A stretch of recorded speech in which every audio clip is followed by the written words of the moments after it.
जब चीन ने बहुत बड़ी गलती करके कैलाश पर्वत पर भेजा हेलीकॉप्टर, और इस बात की चीन को इतनी बड़ी कीमत चुकानी पड़ी जिसके बारे में आप सोच भी नहीं सकते। दोस्तों, आपको पता ही है कि कैलाश पर्वत धार्मिक दृष्टि से बहुत ही ज्यादा महत्व रखता है। हिंदू धर्म के लिए यह बहुत ही ज्यादा पवित्र स्थल माना जाता है। मगर कैलाश पर्वत पर ऐसे राज्य छुपे हैं जिसे दुनिया के हर वैज्ञानिक जानना चाहते हैं। जैसे कि आपको पता है कि कैलाश पर्वत तिब्बत के अंदर स्थित है और तिब्बत के ऊपर चीन का कंट्रोल है, इसलिए इनडायरेक्ट कैलाश पर्वत पर चीन का हक है। मगर चीन ने कई बार कैलाश पर्वत पर चढ़ने की कोशिश की और कई बार वैज्ञानिकों की टीम को वहां पर भेजा। लेकिन हैरानी की बात यह है कि जब जब चीन ने कैलाश पर्वत पर हक जताने की कोशिश की है, तब तब उसे ऐसे संकेत मिले हैं जो वाकई में हैरान कर देते हैं। 1990 और 1996 के बीच चीन ने कैलाश पर्वत पर चढ़ने की कोशिश की थी, लेकिन यह कोशिश इतनी भयानक साबित हुई कि चीन ने थक हार कर बेन ही लगा दिया। 2001 के बाद चीन ने कैलाश पर्वत पर रोक लगा रखी है। आखिर क्या है कैलाश पर्वत पर ऐसा जिसकी वजह से चीन कैलाश पर्वत के नाम से ही कामता है? 17 वैज्ञानिकों का एक जत्था कैलाश पर्वत पर गया था, जिसे चीन की गवर्नमेंट की तरफ से भेजा गया था। इस टीम में कुछ चाइनीज साइंटिस्ट थे तो कुछ जापानी, लेकिन इन साइंटिस्ट के साथ क्या हुआ यह किसी को नहीं पता है, क्योंकि यह वहां पर गए लेकिन इन्होंने एक डेट फिक्स की थी कि हम इस डेट तक वापस आ जाएंगे, लेकिन यह वापस आए ही नहीं। फिर कुछ रेस्क्यू टीम को भेजा गया था यह देखने के लिए कि अभी भी जिंदा है या नहीं, लेकिन वहां जाकर पता चला कि इन 17 की मौत हो गई थी। लोगों का मानना है इनकी मौत कमजोरी और बहुत ज्यादा खराब मौसम के वजह से हुई थी, लेकिन असली वजह अब तक अनकाउन है, क्योंकि इनमें से एक भी जिंदा नहीं बचा था। साथ ही इनके जो कैमरा थे वो भी काम नहीं कर रहे थे और पूरी तरीके से बंद थे। इसके बाद भी चीन ने हार नहीं मानी, क्योंकि उन्हें जानना था कि जिस कैलाश पर्वत को इतना पवित्र माना जाता है और इतना ज्यादा ताकतवर माना जाता है, आखिर उसके ऊपर है क्या? कैलाश की गिनती दुनिया की सबसे कठिन पर्वत श्रृंखलाओं में की जाती है। इस वजह से चढ़ाई के लिए इस स्थान को काफी दुर्गम कहा जाता है। अब तक कोई भी तिब्बत में स्थित कैलाश पर्वत के ऊपर चढ़ने में कामयाब नहीं हुआ। भगवान शिव का निवास स्थान कहे जाने वाली इस जगह पर कई पर्वतारोहियों ने चढ़ने की कोशिश की, पर उन्हें इसमें कामयाबी नहीं मिल पाई। रूस के एक पर्वतारोही सर्गे सिस्टियाकोव कैलाश पर्वत के बहुत करीब तक पहुंच गए थे। उन्होंने अपने एक इंटरव्यू में बताया, मैं जैसे ही इस पर्वत के करीब पहुंचा, मेरे दिल की धड़कन काफी तेज हो गई थी। उस दौरान मुझे काफी कमजोरी महसूस हो रही थी। इसे देखते हुए मैंने वापस जाने का फैसला लिया। नीचे की तरफ मैं जैसे बढ़ा, वैसे ही धीरे धीरे मेरी सेहत में सुधार होने लगा। कुछ इसी तरह का अनुभव एक दूसरे पर्वतारोही कर्नल आर.सी. विल्सन ने भी साझा किया था। उनके अनुसार जैसे ही वह कैलाश पर्वत के नजदीक पहुंचे, अचानक ही तेजी से बर्फबारी होने लगी, जिसने उनका रास्ता रोक दिया और आगे जाने नहीं दिया। लेकिन आखिर कैलाश पर्वत की चोटी पर ऐसा क्या छुपा हुआ है? हिंदू धर्म में कैलाश पर्वत को शिव का गरा माना जाता है। कहते हैं पर्वत पर शिव और पार्वती विराजते हैं, मगर इस रहस्यमयी पर्वत का नाम सिर्फ हिंदू धर्म की किताबों में ही नहीं आता। जैन धर्म के अनुयायियों का मानना है कि सबसे पहले तीर्थंकर ऋषभनाथ को कैलाश पर्वत पर तत्व ज्ञान प्राप्त हुआ था। बौद्ध धर्म के अनुयायी भी मानते हैं कि महात्मा बुद्ध पहाड़ की चोटी पर रहते हैं। तिब्बत के डाउ अनुयायी इस पर्वत को पूरी दुनिया का आध्यात्मिक केंद्र मानते हैं। डाउ धर्म तिब्बत में बौद्ध धर्म से काफी पहले से है। ऐसी कई सारी दंत कथाएं हैं जिनमें यह बताया गया है कि कैलाश पर्वत के ऊपर शिवजी का घर है और साथ ही स्वर्ग तक जाने का रास्ता। ऐसी और भी कई बातें लिखी हुई हैं और इसीलिए चीन बहुत ही ज्यादा उत्सुक था यह जानने के लिए कि आखिर ऊपर है तो है क्या, और इसीलिए ही उन्होंने फिर सोचा कि अब वह हेलीकॉप्टर से जाएंगे। आमतौर पर हेलीकॉप्टर और एरोप्लेन को माउंट कैलाश के ऊपर से उड़ाना बिल्कुल ही मना होता है, क्योंकि यहां का मौसम इतना खराब होता है कि कोई भी हवाई जहाज इसमें टिक नहीं पाएगा। लेकिन चीन ने फिर भी एक हेलीकॉप्टर को वहां पर भेजा। चीन के मीडिया रिपोर्ट्स ने कहा कि जब उन्होंने हेलीकॉप्टर की उड़ान भरी थी तो शुरुआत में उन्हें कैलाश पर्वत के काफी खूबसूरत नजारे दिख रहे थे। उन्हें लग रहा था कि इससे ज्यादा सुंदर और शांत जगह और कोई भी नहीं है। इनके साइंटिस्ट्स का कहना था कि अगर यह सफर ऐसे ही चलता रहा तो उन्हें किसी बात की चिंता नहीं है, लेकिन इनको ये बात नहीं पता थी कि यह तूफान आने के पहले की शांति है, क्योंकि जिन नजरों का यह मजा ले रहे थे वह मजा चुटकियों में इनके लिए सजा बन गई थी। क्योंकि थोड़ी ही ऊंचाई पर जाने के बाद कैलाश पर्वत के वातावरण में बहुत ही ज्यादा बदलाव आने लगे थे। उनका कहना था कि वह जब जमीन पर देख रहे थे तो हर जगह पर हिमस्खलन आ रहे थे। ये हिमस्खलन बहुत ही ज्यादा बड़े थे। उनका कहना था कि नीचे देख के उन्हें थोड़ा डर लग रहा था, लेकिन ऊपर देखकर इन्हें और भी ज्यादा डर लग रहा था, क्योंकि ऊपर ऐसे घने काले बादल थे मानो वो हेलीकॉप्टर को निगल जाएंगे। जैसे ही यह और ज्यादा ऊंचाई पर गए तो हर जगह पर बिजली कड़कने लगी और काफी जोर की बर्फबारी होने लगी। इतने ऊपर ऑक्सीजन लेवल भी बहुत ज्यादा कम होता है, जिसके चलते इंजन भी अच्छे से काम नहीं कर रहे थे और हवा का प्रेशर इतना ज्यादा था कि हेलीकॉप्टर को कंट्रोल करना बहुत ज्यादा मुश्किल हो गया था। चीनी वैज्ञानिकों का माने तो उनका कहना है कि कैलाश पर्वत पर सारी दिशाएं आकर मिलती हैं, जिसके चलते उन्हें बहुत ही ज्यादा दिशा भ्रम दिखाई दे रहे थे। उनके लिए यह बताना मुश्किल था कि नॉर्थ किस तरफ है और साउथ किस तरफ है। उनके पास जो कंपास था वह भी पूरी तरीके से काम करना बंद कर दिया था। उन्हें पता नहीं चल रहा था वह किस ओर बढ़ रहे हैं। उनके लिए बस एक ही डायरेक्शन था, वह था ऊपर जाना। वह जैसे ही ऊपर जाते रहे वैसे वातावरण और भी ज्यादा खराब होता गया। फिर एक पल में इतना ज्यादा खराब हो गया कि हेलीकॉप्टर में वार्निंग मैसेज बजने लगा। साथ ही पेट्रोल के कांटे ने भी काम करना बंद कर दिया था।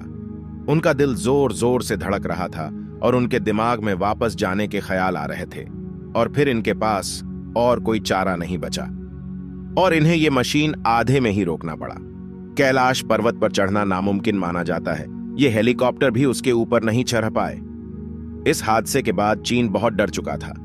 चीन को यह भी डर था कि यह बात अगर दुनिया के सामने आ गई तो उसकी बेइज्जती हो जाएगी। उसके बाद चीन ने कैलाश पर्वत की तरफ से अपना मुंह इस कदर मोड़ दिया कि वापस जाने के नाम से ही डरने लगा।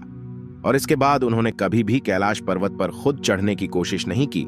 इन्होंने कैलाश पर चढ़ना भी बैन कर दिया।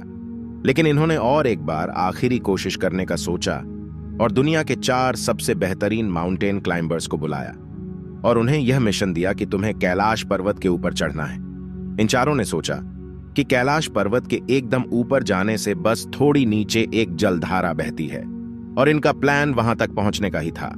इन चारों ने अपने एडवेंचर को शुरू किया। कहते हैं कि 1 हफ्ते तक इनका कोई अता पता नहीं था, लेकिन इसके बाद रेस्क्यू टीम को इनकी मदद के लिए भी भेजा गया और तभी यह चारों जिंदा मिल गए। लेकिन इनकी हालत बहुत ही ज्यादा खराब थी। इनकी आंखें अंदर जा चुकी थीं। इनके नाखून और बाल बहुत ज्यादा बढ़ चुके थे और बाल सफेद हो चुके थे। इनके चेहरे पर झुर्रियां आ गई थीं। यह ठंड से कांप रहे थे और यह बहुत ज्यादा कमजोर हो चुके थे। बाहर की दुनिया के लिए बस 8 साल, इनके लिए 25 साल जितना बड़ा समय लग रहा था। इन चारों को जल्द से जल्द हॉस्पिटल लेकर जाया गया, लेकिन यह सही अवस्था में आते उससे पहले ही इन चारों ने अपना दम तोड़ दिया। माना जाता है कि कैलाश पर्वत पर इंसानों की उम्र बहुत ज्यादा तेजी से बढ़ने लगती है। आमतौर पर हमारे नाखून और बाल बढ़ने में 2 हफ्तों का समय लगता है, लेकिन कैलाश पर्वत पर बस 12 दिनों के अंदर यह सब बढ़ जाता है। यह टाइम ट्रैवल नहीं तो और क्या है। जहां वैज्ञानिक आज तक टाइम ट्रैवल का कोई पक्का सबूत नहीं खोज पाए हैं, लेकिन भोलेनाथ की महिमा के आगे सब कुछ फेल है। माना जाता है कि यह शिव जी का कवच है ताकि कोई भी कैलाश पर्वत के ऊपर तक पहुंच ना पाए।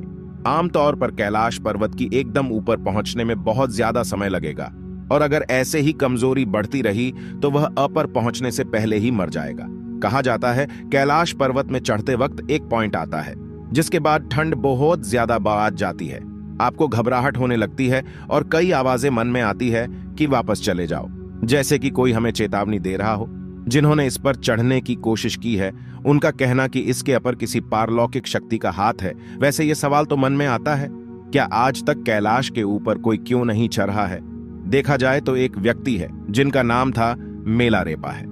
ये एक बौद्ध भिक्षु थे और ये 1128 में कैलाश पर्वत के ऊपर चढ़े थे। माना जाता है कि मानव इतिहास के यह इकलौते ऐसे व्यक्ति थे जो यहां तक चढ़ आ सके थे। वैसे नीचे आने के बाद इन्होंने किसी से बात नहीं की थी, जिसके चलते हम यह पता नहीं लगा सकते कि ऊपर है क्या। वैसे लोगों का कहना है मेलारेपा पहले से काफी तिलस्वी थे, लेकिन कैलाश के ऊपर से आने के बाद उनमें बहुत बदलाव था। उनकी आंखों को देखकर ऐसा लग रहा था जैसे उन्होंने दुनिया का सच जान लिया हो। उनका स्वास्थ्य पहले से बहुत ज्यादा अच्छा था, लेकिन फिर भी उन्होंने 7 साल के बाद 1135 में इस दुनिया को छोड़ दिया। दोस्तों, कैलाश पर्वत के बारे में कई और खास बात है, जैसे कि धरती के एक ओर उत्तरी ध्रुव है तो दूसरी ओर दक्षिणी ध्रुव। दोनों के बीचों बीच स्थित है हिमालय। हिमालय का केंद्र है कैलाश पर्वत। वैज्ञानिकों के अनुसार यह धरती का केंद्र है। यह एक ऐसा भी केंद्र है जिसे एक्सिस मुंडी कहा जाता है। एक्सिस मुंडी अर्थात दुनिया की नाभि या आकाशीय ध्रुव और भौगोलिक ध्रुव का केंद्र।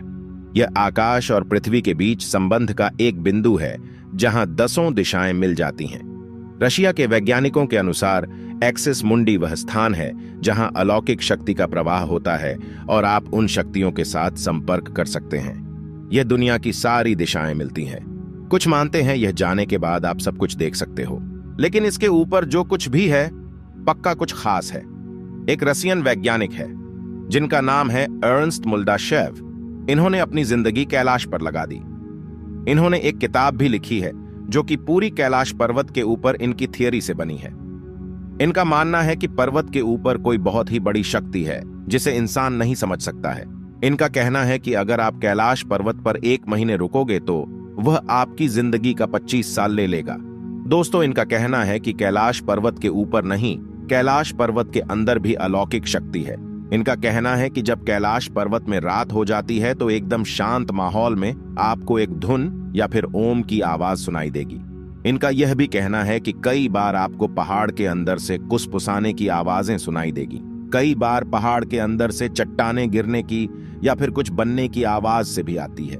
इनका यह भी मानना है कि पहाड़ के अंदर कोई रहता है। इनका कहना है कि इसके बाद इन्होंने जब अपने साथियों के साथ यहाँ पर थोड़ा वक्त बिताया तो इन्हें यह महसूस हुआ कि पक्का इस पहाड़ के अंदर कुछ है। वैसे तिब्बत की पुरानी किताबों में यह सब लिखा है कि कैलाश में एक ऐसी जगह है जहां से आप स्वर्ग में जा सकते हो। इस स्वर्ग को शंभाला कहा जाता है। कई हिंदू और टाइबेटियन ग्रंथ में लिखा हुआ है कि यही से सारे देवी देवता जन्मे थे।